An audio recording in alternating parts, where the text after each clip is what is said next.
This is Guardian Radio, your station for up-to-the-minute news, intelligent, interactive, and engaging conversation. 96.9 FM.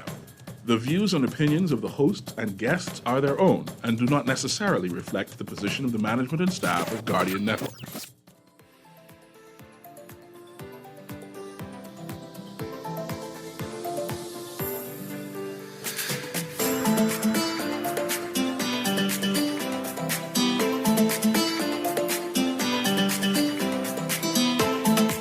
Good morning and welcome to Guardian Radio AM. Today is Monday, June 20th, and it's a little after 11 a.m. in the morning. Once again, this is C.A. Mary, and I shall be your host for today as we speak to Dolita Datus, who is a volunteer coordinator for Ubuntu, Mobilizing Central Alberta, Canada. She's a Bahamian friend I know who lives abroad. She lives in Canada, who's doing some unique things, and I wanted to know how can such apply to the Bahamas. So, Dolita, I call her Datus by the way, is on Zoom. I just wanted to formally introduce herself and to also explain what is Ubuntu, because that sounds Swahili, right? And because I recognize it through my black activism type thing. But no, without further ado, Datus, tell me about yourself and how did you get this job that you do have? Good morning, Marianne. Good morning, Bahamas. My name is Jota Datus, and I like to refer to myself as a Bahamian, even though I don't have the papers to show it. But I was raised in the Bahamas, born in Haiti, and I now live in Canada. The word Ubuntu, you are correct, is from an African philosophy, so it's a way of life. And I believe it's South African, Tanzanian, and some of the other African countries there. And basically what it means is I am because you are. So I am human because you are human, and you are human because I am human. So I can't treat you inhumanly in a way that's not humane without doing the same to myself. And it is a nonprofit organization that was founded by myself and one of my really good, amazing friends. She's a sister to me. Her name is Sadia Anwar. And together we created something that we saw that was missing in the region where we're living. So we saw that there was a need for it. And instead of waiting for other people to do the work for us, we was like, okay, let's do it ourselves. So that's a little bit about my organization. So Ubuntu is an NGO. What is its agenda? What is it that it does in Canada? So it is a registered nonprofit, and basically what we do is we like to say that we do the unsexy things, the unsexy work of nonprofit. And essentially what that means is we work with what people will call marginalized groups, as well as we work with people where there are no boxes for them. So you walk into an office and they're asking you your story, what you need help with, and there's not a box for you to fill out because you don't fit into that box. And those are the people that we help, as well as young people. So we do things like court support. We do advocacy work in helping people navigate the justice system.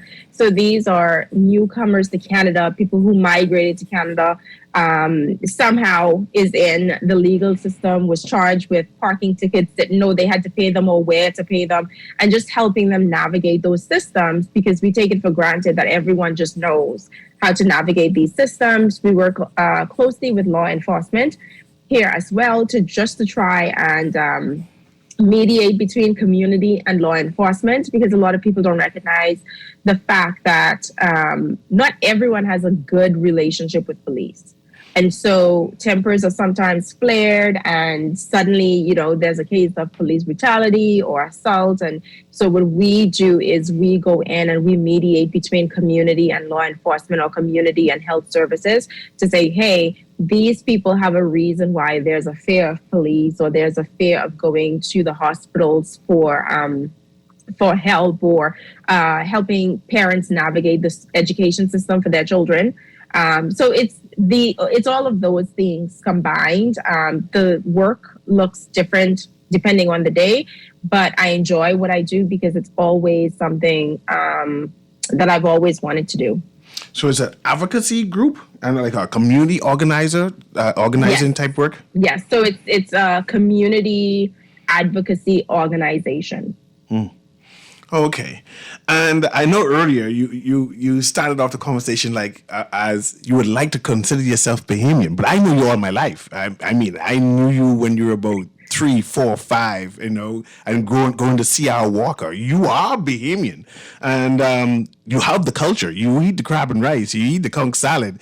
I don't eat crab and rice. I'm Seventh-day Adventist. Seventh-day Adventist. But that's my point. That's my point. No, don't let your old lady hear me say that. But my point is that you grew up here and you share the culture. I do. My sister went to C.R. Walker. I went to GH. I am in every sense of the word, I am Bahamian, but I wasn't born in the Bahamas and I was never naturalized as a Bahamian. Plus, even if I was to, there would still be people who's like, your last name is Dadas. That ain't no Bahamian name. No, Dadas ain't no Bahamian name. Before, right? Yeah. And so even though I have the lived experience as a Bahamian, I've done as many Bahamian things as could possibly be, but because of who my parents are and because of where I was born, because of my last name, I don't think that I would ever be considered to be Bahamian or like people say true Bahamian. So that's why I put the little caveat at times. Yes, excellent. And the reason why I invited you to have this conversation, right? Because we've been talking off air in terms of can an organization like what you have in Canada, Alberta, can that exist in the Bahamas? Is it needed in the Bahamas? I see you come from a marginalized group in the Bahamas who's culturally different and who share similar experiences like some of the people you help in Canada. And I'd like to know, can this organization, a similar organization, be birthed in the Bahamas? I think it can. The work that I do here is what I've always wanted to do back home, and back home as in the Bahamas. However, it is the most thankless job. Like it is the most heartbreaking job or work that one can do, because it tends to feel, I should say, as if you're always pushing against this brick wall, right? Like you're always fighting and pushing back. But I think it can exist. I believe that it should exist. However, somebody has to be willing to do the back-breaking work. Like somebody has to say, okay, I'm going to give 5 to 10 years of my life, put in my money in an organization, to do this work, and so far it's difficult, and it's very difficult also to start an NGO in the Bahamas within that realm of things. Like it's very. I've looked over and over online to see how to start. First of all, it's expensive. Secondly, there isn't funding and grants as much to sustain it, because Canada has a very different system. The Canadian government will give you funds to do the work that the Canadian government cannot or are not able to do at the moment. So if there's a need and an organization recognizes that they are able to fulfill that need, so for example, if it has to do with people who are hearing impaired or deaf, right? The Canadian government will say, okay, fine, as long as you're a legally registered organization and you are in good standing and you want to fill in this gap, apply for funding. And if it's a need, you will be funded, right? You could be funded for 3 to 5 years. Whereas at home, it doesn't quite work that way. And even to get started up as a new organization is expensive. I think the last time I looked, it would have maybe run you into $5,000. So somebody has to do it. I don't know if it's going to be me. I don't know if it will be me, but somebody has to do it, or a group of people have to be able to say, okay, we're going to put in 5 to 10 years of hard work, sweat and tears, and our own funding to get this together. So what type of training, seminars have you attended to make yourself proficient to say that I can do this? So first of all, I think both Sadia, my co-founder, and myself, we have the lived experience. Explain that. So lived experience means we've lived through the systems that we are now working in. Because that is better than just having the academics, right? Like you could have the academic, you could be a doctor of whatever, but if you don't have the lived experience, you don't understand what that person is saying. You don't understand what the person is going through. So both Sadia and I do understand what it's like to have to learn English as a second language. Mm-hmm. Her first language was not English, neither was it mine. We both understand having to come from immigrant family to migrating to feeling left out to having to translate for parents at school or translate for parents at the hospital or whatever, wherever they are. She's of a minority religion and so am I. Like, so we have those lived experience to be able to understand what these people are also going through. In addition to that, Sadia is a professional and she works with sexual assault victims. Mm-hmm. And myself, when I went through university, I'm not completed yet, but I also did the humanities and I did human rights training to understand what it means and how to help people and various other trainings so that in addition to having the lived experience, that we also had the languages that organizations and governments were speaking. So when we do appear with someone to help them navigate whichever system they are in, we know exactly what to do. We know how to work the system. We know who to speak to.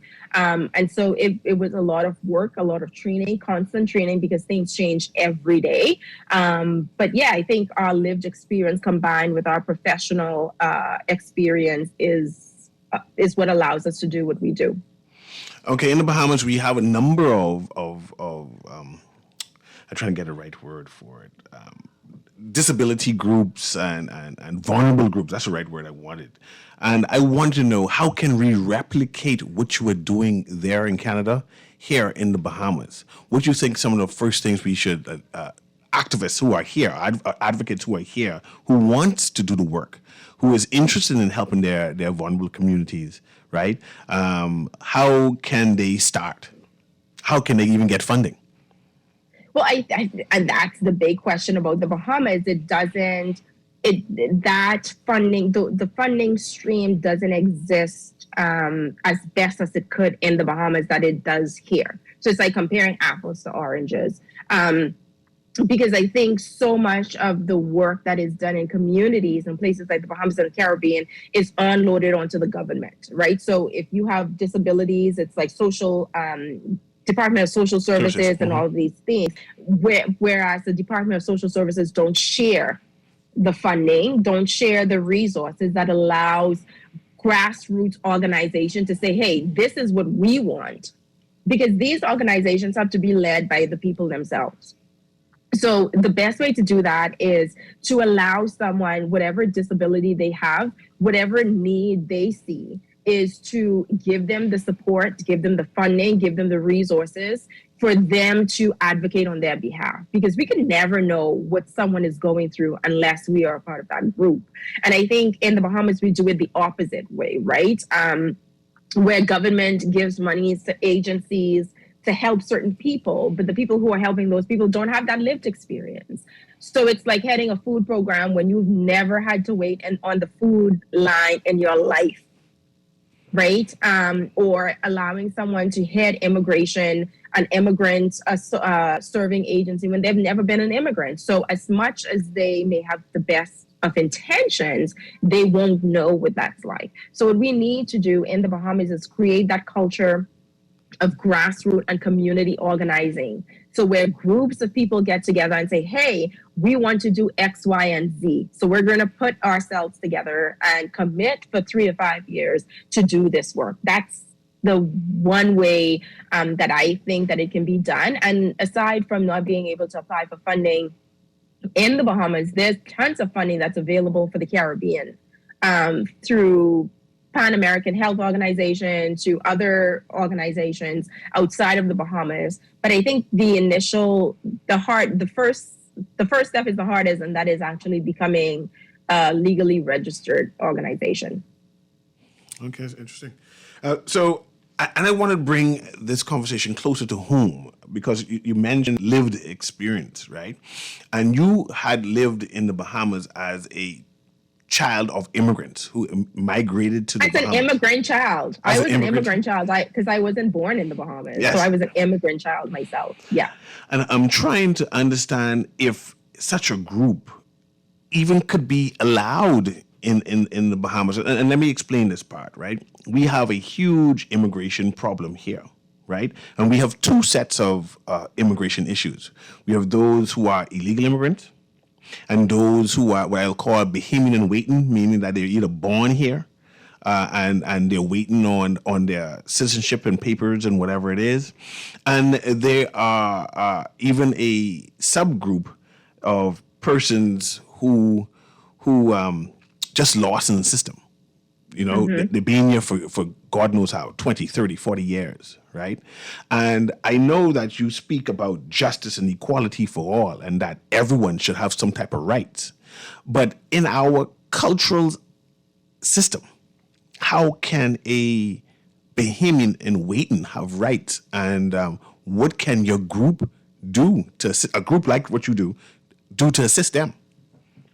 That's a good question. I think it goes back to what Ubuntu is all about, in that you are human because I'm human, and I'm human because you're human. And if I don't treat you as a human being, then I myself cannot say that I am a human being. Every single person, every breathing person, I shouldn't even say breathing person, because if you commit a crime against a body of someone who's been deceased, you can be charged with indecency to a dead body, right? So every single person has the right to be treated like a human being. And when we look at what are those rights, like what are human rights? And I think it's right to education, right to education, right to believe, to have religious freedom to believe and practice. Right, and right not to be persecuted for who you are. So whether you're Haitian, you're Bahamian, you're Jamaican, not to be persecuted for that, not to be harassed. We look at housing. So when we're saying that these people should have rights, what we need to think about is how they are treated and making sure that they are treated in a humane manner. So if they do not qualify for certain things, what can we do to make life better for them? Or how can we help them to make life better? So, for example, let's start with the people who are undocumented, which is whom we say illegal, right? Here, people say undocumented. So, think about it. So, 150 undocumented Haitians are arrested, captured, however, making their way to the Bahamas.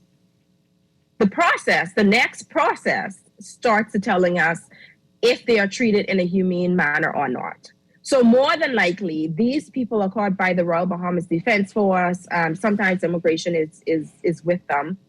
They are taken to the detention center. From there, at the detention center, they're kept for 3, sometimes to 5 days, or sometimes up to a month, right? And then they are put on a plane on Bahamas Air, and then they are sent back to Haiti. There's very little due process. There's no, hey, why did you get on this boat? Were you trying to escape political instability? Are you looking for political asylum? Were you, none of that. There's no questioning. They are more than likely not brought before a judge. Some are, most are not. So they are held in custody without ever appearing before any form or of justice, right? To say, this is why I did this. Because when you break the law, you have the right to appear to say, I plead guilty, I plead not guilty, this is why I did this is why I did not do this is what I want people to know. That due process is not given, it's not there. We all know this, right? You try to enter the Bahamas, you get caught, you sent to the detention center, and after a few days or a few weeks, sometimes months or years, you are sent back to Haiti. I'm speaking. So, go ahead. Sorry, go ahead. No, Yeah, no, go I ahead. didn't want to disrupt you, but we're speaking to Dolita Datters, who is a advocacy organizer in Alberta, Canada. She is, and forgive me for this because I know you corrected me already, but just for explanation of my audience, she's technically a being of Haitian descent, even though she didn't go through the process of naturalization. But my point is, she has the culture of the Bahamas. She grew up here. So in this conversation, she is technically Bahamian. So I just want to say that I can bring it home. But I have a caller here who would like to ask you a question. Go ahead, caller. For sure. Caller, can you hear me? Hey, can you hear me? Yes, I can hear you now. Yeah, there's no such thing as Bahamian invaders. It does not exist in our Constitution. There's no such thing as technically a Bahamian. No such thing in our Constitution. See, the problem I have is, and the lady is giving misleading information right off the top. Now, Canada may have some problems. Fine, you deal with that over there. In the Bahamas Constitution, it says no man, woman, or child shall have their labor exploited, or have their lives deprived, or be made a bondsman or slave. No man, woman, or child. Now, there are specific things that a person has to do to be a citizen. Not everybody born in the Bahamas is a citizen. Not everybody wash up on our shores as a citizen. These people know what they are doing. They're trying to take advantage of the generosity of the Bahamian people. While I'm not saying they're not entitled to due process, the Constitution specifically says that. They're entitled to due process. But the point is, you have persons who are using certain things and other people being involved in illegal activity, trying to get people in here, and so forth, and it's not good for the Bahamian people. When you come to the Bahamas, you have the Bahamian way of life, and you got the Canadian way of life. And there are certain issues, Brother Nuri, that are happening in Canada that do not apply to us here. I've noticed with these people always talking about what somebody else is doing in another country. The government is very apt to do this. What we see happening, the nations around us, what people are doing in Canada, what people do in the United States. We have peculiar problems here, Nuri, that we need to sit down and discuss. Centerville has certain problems. Baintown has certain problems. Engliston has certain problems. We don't even take the time to consider what's happening in our own country. We're always looking at what somebody else is doing somewhere else.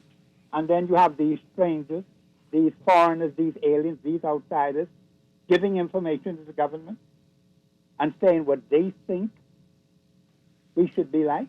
But you don't ever ask the people in Centerville. You don't ask the people in Baintown. You don't ask the people in Engliston. We are the Bahamian people. We have to decide what it is. We're coming up on 50 years. And the same should be the Bahamian way of life. The Commonwealth of the Bahamas, the Bahamian way of life, 50 years and counting. But we get so mixed up with what foreigners are telling us, we don't even look at our own Constitution. There's no such thing as no Bahamian in waiting. That's nonsense. That's utter nonsense and foolishness.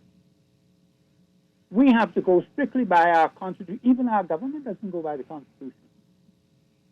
We have what is called a deputy prime minister. There's no such thing in the Constitution. We got some what called state ministers. No such thing in the Constitution. We have allowed this crap to go on for too long. And so people want to take advantage of us. That has to stop. Thank you, Brother Newell. Thank you very much for calling. Datus, do you support or do you agree with illegal immigration here to the Bahamas?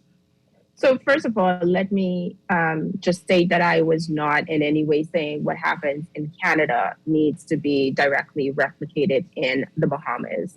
I do understand that Canada is different, and Canada itself has issues, which is why we do the work that we do.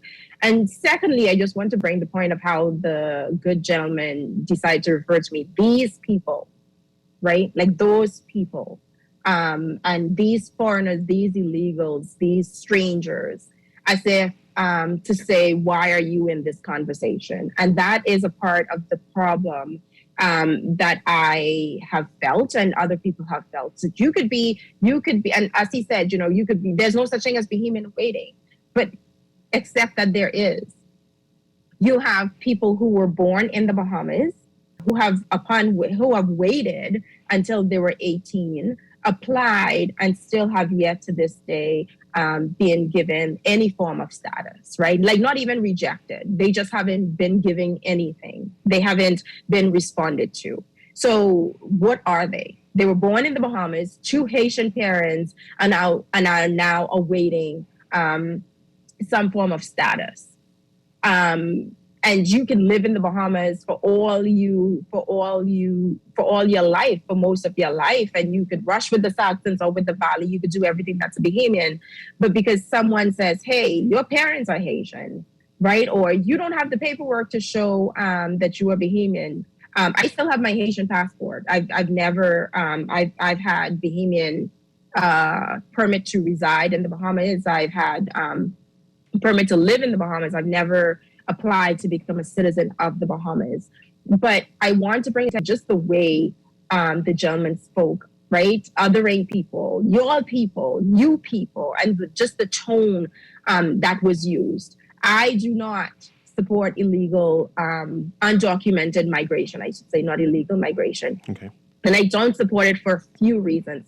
One is because I understand all too well the trauma of communities that have lost so many people on the open seas. I don't think that people understand the trauma that communities, families go through when you hear that a boat arrived in the Bahamas and 60 people lost their lives, women and children included. In Puerto Rico just the other day, there were Haitians who were trying to make their way there, and I believe it was 10 of them who passed away. The Haitian community have, because you're constantly wondering, well, did my brother or did my sister take a boat and try to come here, and now I have to go identify their bodies? So people believe that it's just, it's something that we do willingly to get on a boat on the open seas, the open shores, and to just take a journey that takes more than 3 days on the open seas. It's not something that's nice. It's not something that people just willingly want to do. If whatever it was that they were leaving was just as bad as them getting on that boat and making that journey for 3 to 5 days, and then not knowing what they will meet on the open seas or when they arrive on shore.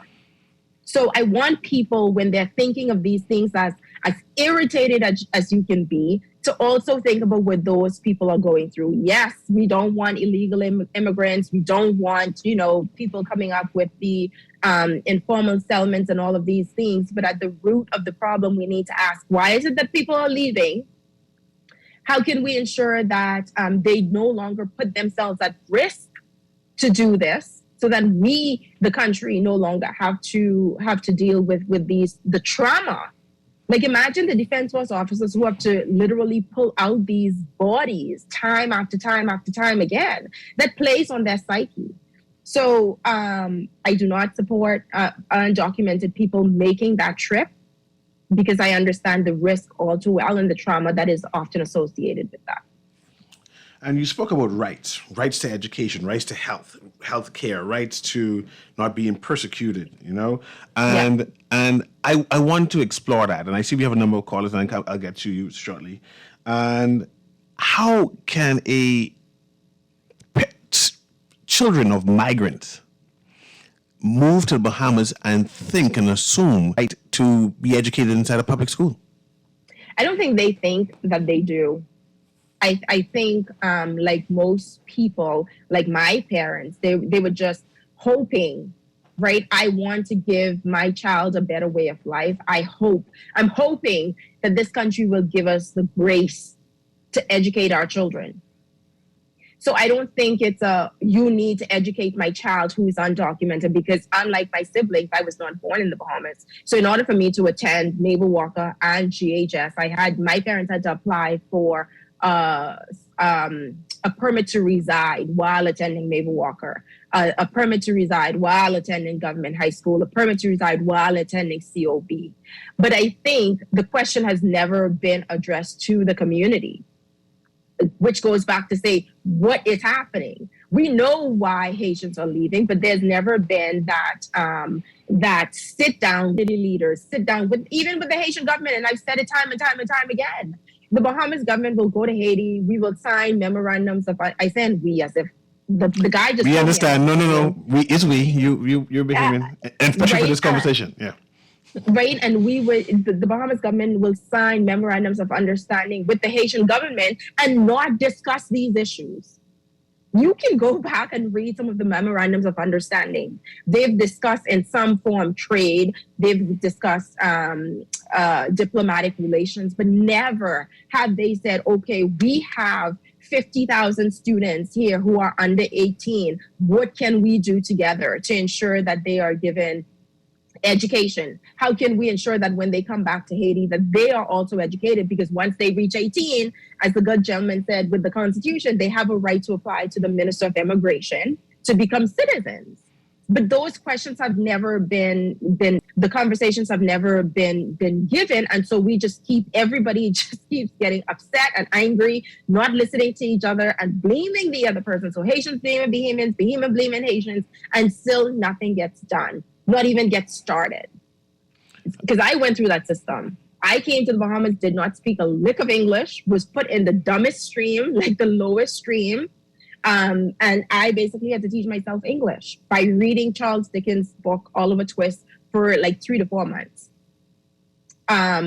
Unfortunately for me, I had amazing teachers at Mabel Walker who saw something in me. I don't know what it was. But not everyone is given that opportunity. And then when these kids, when they turn 18 and it's time for them to apply for Bahamian citizenship, we want them to speak perfect English, right? We want them to speak perfect English. We want them to know everything about the Bahamas, but yet we're saying they shouldn't be in school. Get the school fee, get them to apply, get them to do all of these things, but something has to be done. They're there regardless. So you're saying there should be a system?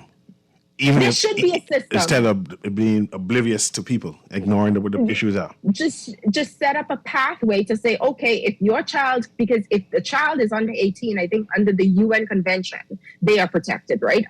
Until you're 18, you're not protected. So once you're 18, children have to, be educated. If they're, maybe in the Bahamas, it's 16. Right. So set up a system. You need to go to the Department of Immigration. Your child needs to be registered. There may be an out-of-country fee or whatever have you. So instead of paying $50, they may have to pay $150 and blah, blah, blah, blah, blah, blah. But there has to be a system as opposed to just sitting and hoping and wishing that they would just disappear. Dallas, we have another caller who wants to ask a question. Go ahead, caller. Hi, good morning. Good morning. I'm listening to the nice lady with everything she was saying, and what came to mind is that if a group that she has there in Canada, have they ever thought about going to Haiti and probably having this conversation with the person there, letting them know how dangerous it is to take that trip, letting them know that there's a large possibility of them being sent back, and so on and so forth. Because I think this is a conversation needs to start there because they are coming here. So if you can stop them before they come here, and, as hard as she's working to help those she can, I think her work would be better done in Haiti, where they can try to better their country or their community one house at a time, and work with those persons from that angle. And then and it would help. I think it would help across the board because everybody is saying for the other country to do it, but how about someone like her or persons like her? And try to start to teach these persons the danger of this trip and the likelihood of losing their lives or losing their children's lives and so on and so forth and being sent back. So I think this is a conversation needs to start there in Haiti to try and stop the track.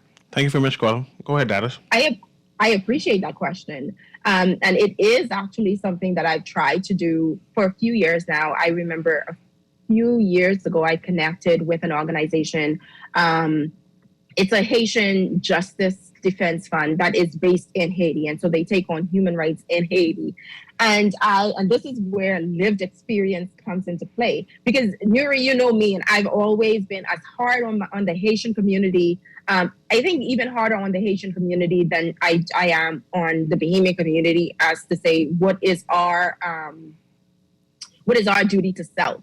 Mm-hmm. I am who have always said, why is it that we don't run ads, and we, as in the Bahamian community, or whatever you want to call us, run ads in Haiti, telling people about how dangerous it is, because not everybody knows, right? So they are promised a seat on the boat that only 40 people will get on, and then you show up, you've already sold all of your possessions, and you show up and suddenly it's 150 people on that boat, and you are guaranteed a job. And, you know, sometimes, because the other thing that a lot of people forget is, so there are undocumented people who come by boat, but there are also people who overstay after applying for visas and stuff. These people are promised jobs. Mm-hmm. So they pay money thinking that they are legally applying and will have a work permit or another sort of permit waiting for them once they get to the Bahamas. Mm-hmm. Because people sell people's dreams. Like, we know this, mm-hmm. right? You get sold in. And so I've said, why can't we run ads? Haitian Bahamian community, the community in the U.S., you know, South Florida, we run ads on the radios. We hold campaigns to tell people how dangerous it is to take this up, and to explain to people to actually go where the boats are, because we know where they're coming from, and to host community events, community campaigns, town halls, whatever have you, to say, hey, when you're getting on this boat, this is what to expect, and to show some of the pictures, because they don't always make it back home. And you would be surprised what the gentleman told me. He's an American lawyer working in Haiti, and he said, that's easy for you to say. It's easy for you to say, for me to come back to Haiti now and say, don't take the boat, when my parents did. Mm. And now I'm saying, because I'm in a situation where I got an education and I'm doing this, for me to go back and say, no, don't do this. And he said, you think those people are going to listen to you? Because in their mind, the grass is always greener on the other side, right? You made it. So if you made it, I can make it too. And it hit me, because he was right. Like, I can't go back to Haiti and say, don't take the boat, when my parents took the boat or took the plane and spend their 25 or 30 years there. So it has to be a deeper conversation. And I think part of that is, and she is right in that, we have to go back to Haiti, and we have to build Haiti so that people wouldn't want to leave the country. So not just that they shouldn't take the boat, but that there's something that can keep them there. Yes, I'm speaking to Elita Datas, who is a community advocacy organizer. And I have another caller. So, caller, go ahead with your question. Caller, can you hear me? Early days of this dark universe. Go ahead, Deborah. Justice, law, and order in this country. The thing is, I'm listening to the young lady, right? Mm-hmm. But the thing is, let me show you something. I was living in the United States at one time, right? And had 2 green cards. They called me in to make me a citizen of the United States, right? When I look back, I had a lot of family in the United States, by the way. I was living with one of my aunts during that time. We was born over there. Our brothers and sisters live in the United States. They're American citizens. Brothers, of course, and a lot of nieces and nephews, grandnieces and great-grandnephews and nieces and stuff like that. But you know what I did? I sit in front of the guy when he asked me, when he told me that, they want to give me a citizenship. When I look back at the Bahamas, when he told me that, he said, but I have to read. When I look back at the Bahamas, I said, no, I'll never leave my home for someplace else. My point is, mm-hmm. if that lady went to Canada, got all the education, she's supposed to be committed to her country. And the thing is, in our country, right, our leaders are too slack, okay? our leaders supposed to be looking out for our people. When you're going to put our people first, then I got to respect you. But when you're not interested in looking out for our own people, you're looking out for other people, I mean, the thing is, I don't respect you because my people got to live in order to help other people how to live. And that's not happening. And what that lady, and a lot of people like that lady should do when she has gotten an education. Mind you, I used to teach Haitians when I could see, right? I love them. But the thing is, you got to look out for your own country. You don't put on foot in my country and try to tell me how to live, what I should do for what I should do. We even ain't reached where we're trying to go yet. You see, so that's a conflict. Thank you very much, Freeman. Thank you for... Okay. I have a next caller. Go ahead. Straight to the call. Go ahead, caller. Hello. Go ahead. I can hear you. How you doing, buddy? I'm doing well. Yeah. Go ahead, Sparky. You know, there's so many issues in this, and I don't understand why we still debate this over and over and over.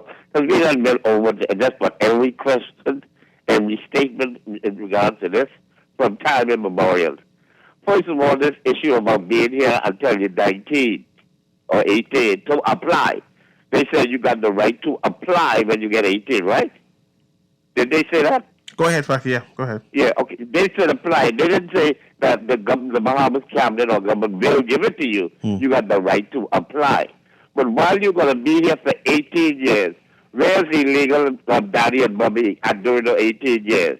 You were born in New Providence to an illegal mother and father. We were married. And then they could be here illegally for 18 years.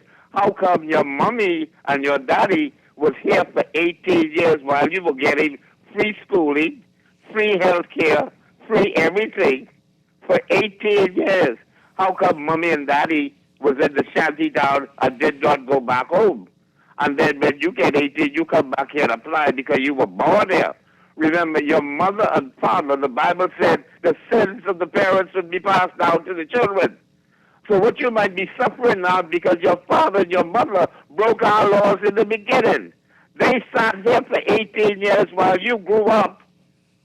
And although you were born here or your siblings were born here, that is when they have the right to apply. But they should go back home because you're illegal in the first place. You broke the laws of our land. That's the problem I'm getting. I don't know. How come y'all could squat all the shanty towns in my country and I got to go to the bank where I was born, where my parents were born? I got to borrow money. And at 71, I'm still paying a mortgage off. And you living free in my town? Something wrong. Thank you very much, Sparky. That is. Yeah, Go ahead. I allow you to respond. I want to ask you a question after that. For sure. So to the first caller who had said, I can't remember what it was exactly that he said, but Nelson Mandela said something. Nelson Mandela said, the way that you treat the least in your country, whether it be animal or people, will tell you the way that you will be treated one day. Good. I have a quick break right now, Dadis, and I want you to go back to that question, but let's get this break over with so we can come right back. Okay. Okay, sure. Go ahead.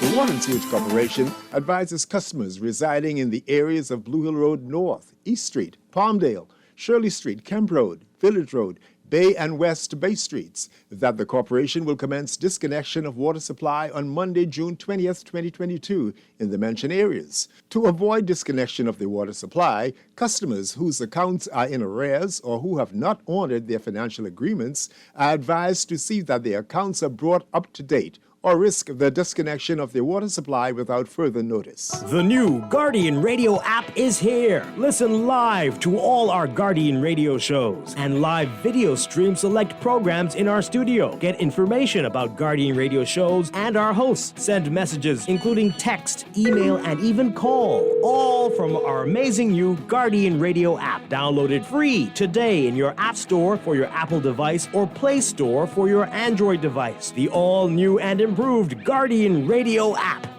Radio 96.9 FM. Fresh news, smart talk, all day.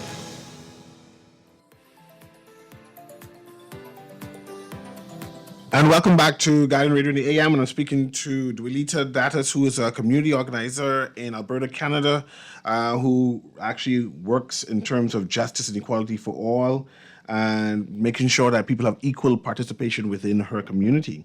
And my question to you, Datas, is what should Haitian Bahamians, and I stress in that word, it's not Haitian nationals now I'm speaking about, but Haitian Bahamians of Haitian descent should be doing in terms of their community and advocating for equality and equal rights and stuff like that?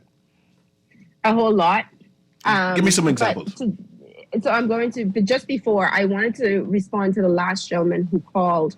There's a misconception that most of the documented. Most of them actually hold either work permits or spousal permits. We found that out in Abaco. Yes, we found that majority of them have status at some point. Have some sort of status. Yes, of course, you have those who are undocumented, but for the majority of those, they do have some form of status. So whether they're work permit, permanent residency, they are citizens. There are people who are citizens of the Bahamas that we think are illegal because their last name is Joseph and they don't speak English the way we do, right? So that's a misconception. What can Haitian Bahamians do? I think for me, I've always stressed that we have to be able to build home. And when I say home, I'm using it in the double sense. And home is wherever you lay your head on at night. Right. So people always say, go back to Haiti and fix up Haiti. And then when you do, they say, well, you're the Bahamas and you all ain't giving back nothing to the Bahamas. You all need to build here. So it's like, well, what do you want me to do? So for me, it has always been to contribute where you are at the moment. So if you in Exuma, try to uplift Exuma, get involved in civic and community duties in Exuma, try to help build up Exuma, work in Exuma, go to school in Exuma, build community there. But at the same time, you're trying to help where your parents are from. You're trying to help your cousins and friends back home. But the issue comes back because we know Bahamians always say the Haitians them make money and they send everything back to Haiti, right? So it's like supposed to do two things at the same time. Mine is get involved whichever way you can, because there will always be naysayers. There will always be someone telling you how to do what you want to do, when to do it and where to do it and all of these things. But I found that a lot of Haitian Bahamians don't know Haiti. Mm-hmm. Most of them have never visited Haiti. So the only images they have of Haiti is the file footages that ZNS has played from like 1992. Post Aristide, right? They've never been there. So to them, it's this primitive place. It's this full of zombies and voodoo and all of this. So there's not that kinship to the land of Haiti. They don't know the true history of Haiti. Yes, they celebrate Pride, Haitian Flag Day. But you ask most of them celebrating and waving the flag, they don't know about the work of people like Toussaint Louverture or Jean-Jacques Dessalines or Ancestor Toya and these amazing people who did amazing things. They don't know about, and the Dominican Republic was once upon a time one land, right? And that Haiti freed the Dominican Republic from Spain, and that's a whole other issue. They don't understand and they don't know how Haiti contributed to the independence of Greece. They don't know how Haiti was one of the catalysts for World War II to free the Jews. They don't know how Haiti was one of the first countries in the Americas to say yes, that they were willing to take Jews. And that is, most Bahamians have heard this before, but we want to know, how can we live with Haitian Bahamians here? What is the responsibility of Haitian Bahamians? I think we have to sit down and have this true conversation without the hatred. Because I think that's one of the biggest things, where the way that people talk about other people, it's so hate-filled that we can't have that conversation together. And we have to think of years, because so far, one of the best tactics that people have used is fear, where you're blaming somebody else for what is happening to you, right? So the government will always say, the Haitians are the one who are draining the school system. The Haitians are the one who are draining the health system. The same thing happens in the US, right? Blame the Mexicans, blame the Cubans. And it's only because they don't want to be held accountable to you. Because if you had a good school system, if you had an amazing health system, there would not have to be a blame shifted. Right? And so it's having those conversations. Let me get this call for 30 seconds. Go ahead, caller. It's going to be quick. 30 seconds, call. Hello? Go ahead. You have 30 seconds. Yeah, I think she's kind of contradicting herself in a way. She says shifting the blame, but many Bahamians of Haitian descent tend to blame the Bahamas and the Bahamian in our system and not putting the blame directly where it's supposed. Their parents who made the illegal trip, but yet you will see persons like the young lady there quick to instruct and blame Bahamians and the Bahamian system for, not equal rights, but yet not going back to the source. And that's the only thing. And it's a kind of disingenuous argument because most persons, they don't just come here. They already made contact with people living here, and they know exactly where they're going. Thank you very much, caller. That is already around the time. I am committed to inviting you back here on Friday at 11 o'clock if you're free. So we'll speak to that. I'll continue this conversation. But I want to have a conversation about the responsibility of Haitian Bahamians, those people with status, and their advocacy group within that community. So the next time you're here, we'll do that. Thank you very much for listening to Guardian Radio AM, and thank you very much to my friend Duelita Datas. Have a good day.